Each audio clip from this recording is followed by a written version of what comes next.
Sunday হচ্ছে ছুটির দিনে আজকে কী লাঞ্চ করলাম সেটাই তোমার সাথে ছোট্ট করে শেয়ার করছি। তাই এখানে ছিল মেথি শাক ভাজা করেছিলাম, বেগুন দিয়ে মেথি শাক ভাজা, সাথে ছিল ডাল। এটা ছিল একদম যেটা একটু ঘনভাবেই আজকে করেছিলাম, এই যে পেঁয়াজ আর রসুন ফোড়ন দিয়ে ডাল। আর এখানটার সাথে ভাতটা আছেই, ভাত। আর এখানে করেছিলাম লাল লাল করে চিকেনের একটু ঝাল, একটু ঝোল করেছিলাম, একটু ঝাল ঝাল করেই করেছিলাম। আজকে একটু ঝাল দিয়ে করে দিয়েছিলাম, ক্যাপসিকাম দিয়ে করেছিলাম। এই ছিল আজকে সানডে লাঞ্চের মেনু।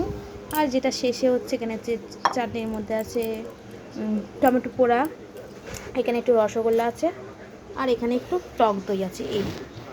এই ছিল আজকে লাঞ্চ। আর এখানে কালকে কামরাঙা নিয়েছিলাম, এই কামরাঙাটা একটু লবণ দিয়ে মেখে খাচ্ছিলাম, তাই এই কটা আছে। তাই এখন লাঞ্চে ভাত এখানে সব এখন খাওয়া হবে, তাই ভাত টাতগুলো বাড়বো, তো তোমার সাথে একটু ছোট্ট করে শেয়ার করলাম সানডে লাঞ্চের মেনুটা।